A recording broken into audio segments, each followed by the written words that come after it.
Hello everyone and welcome back to another brand new video. So friends, let's talk about the recent Trump-Putin summit that just wrapped up in Alaska.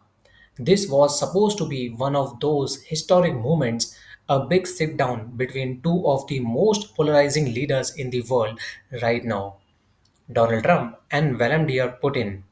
And yet, we came out of it with no actual deal and no results. No concrete agreement on Ukraine, just a lot of vague progress was made, statements, and frankly, a whole lot of optics. Now, I have been following this closely, not just the press releases, but the reactions in Europe from Ukraine and even from Russia. And honestly, the way I see this was less of a negotiation and more of a stage performance. So, guys, let me explain this. Trump went into this meeting hyping it up. He has been telling everyone since his campaign days that the war in Ukraine would be the easiest conflict to solve.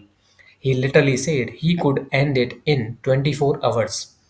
And now, after the 6 hours of talks in Alaska, he is admitting this is actually the most difficult conflict he has ever tried to deal with. That to me says a lot of things. Either he underestimated the situation entirely or he oversold himself to the public. Most probably both.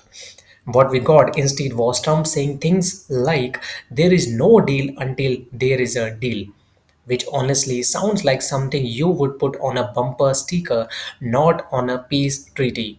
He also put the responsibility squarely on Zelensky, Ukraine's president, saying it's basically up to him to strike a deal with Putin. That's a classic Trump move. Shift the burden onto someone else so he doesn't look like he is failed. But let's be real here, guys. Ukraine is the victim of an invasion. Asking Zelensky to just make a deal ignores the fact that any deal, especially one involving land swaps like Trump hinted at, means legitimizing Russia's territorial grabs. Now, guys, here is the part that really stood out for me. While Trump was playing it safe, talking about how well he got along with Putin, calling him strong, tough as hell, but in a complimentary way, Putin walked away with some major wins, and not because he signed anything, but because of the optics. Just think about it. Putin, who has an active international criminal court arrest warrant over the alleged war crimes, was flown into the US, got a red carpet welcome, was seen smiling with the US president, and even laid flowers at a World War II memorial in Alaska. For him, this summit was less about making a deal and more about rehabilitating his global image. And in that sense, he won. European leaders saw through it almost immediately. Lithuania's defense minister literally accused Putin of gaslighting, and she is also right. Putin framed the whole thing as if the root causes of the war were about Russia's security being threatened, not about Russia invading the Ukraine. Also, crazed officials flat out said if Putin were serious about the peace, he wouldn't be bombing Ukraine the same day he was shaking hands in Alaska. And that's exactly the contradiction that makes this summit feel hollow. And also, if you watched closely, even if the way the summit ended tells you a lot. No joint Q&A with the reporters, no transparency, just short statements and then they both left. Putin even jetted out almost immediately. That doesn't look like two leaders hammering out hard compromises. It looks like the two men posing for cameras and then moving on. Now, I do think Trump avoided the absolute worst case scenario here. Many people, including analysts like Fareed Zakaria, were worried Trump would give away too much, like agreeing to a deal that sold out Ukraine or undermined NATO. That didn't happen, at least not yet. So, in that sense, maybe it's a relief. But, guys, let's be clear. Not making concessions isn't the same thing as making progress. So, guys, where does this leave us? Honestly, exactly where we were before.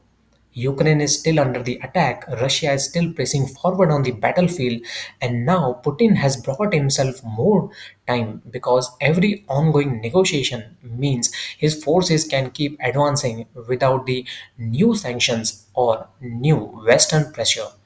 That's why so many Ukrainians reacted negatively. For them, this summit didn't change their reality at all. From my perspective, this was more of a win for Putin than for the Trump. Trump can spin it as a progress, but he didn't walk away with anything tangible. No ceasefire, no timeline, not even a framework. Meanwhile, Putin got legitimacy, time, and headlines showing him being treated as an equal to the US president. John Bolton, Trump's own former national security advisor, even said Trump didn't lose, but Putin clearly won. And I think that sums up all. So, guys, what happens next? Trump says there's going to be a meeting with Zelensky, Putin, and himself. He claims both leaders want him there, which I take with a grain of salt. Zelensky hasn't publicly confirmed that in the same way, and even if that meeting does happen, it's hard to imagine Zelensky agreeing to land swaps or concessions that give Russia what it wants after 3.5 years of brutal war. If anything, that sets up an even tougher showdown because Ukraine is basically being told, here is the deal. Putin and Trump like, now sign off. So, guys, what do I think on this? I don't see peace coming out of this process anytime soon. I think Putin will drag this out, keep smiling at the summits, keep calling Ukraine a brotherly nation while bombing it, and keep looking for the cracks in Western unity. And Trump, for all of his confidence, doesn't seem to have a strategy beyond personal chemistry with Putin. That's not a negotiation tactic, that's wishful thinking. So, yes, the Alaska Summit is being spun as the great progress, but when you strip away the photo ops and the quotes, we are left with nothing and just a war that's still raging, an aggressor who feels emboldened, and a US president who wants credit for a deal he hasn't actually made. And to me, that feels like a missed opportunity. So, guys, if you like this breakdown, kindly give it a thumbs up and subscribe to our channel for such amazing deep dives. And thank you so much for watching. And I will see you guys in the next video. And also, let me know your thoughts on this. What do you feel? Was this Alaska summit a success or was it a failure for Trump administration? Thank you.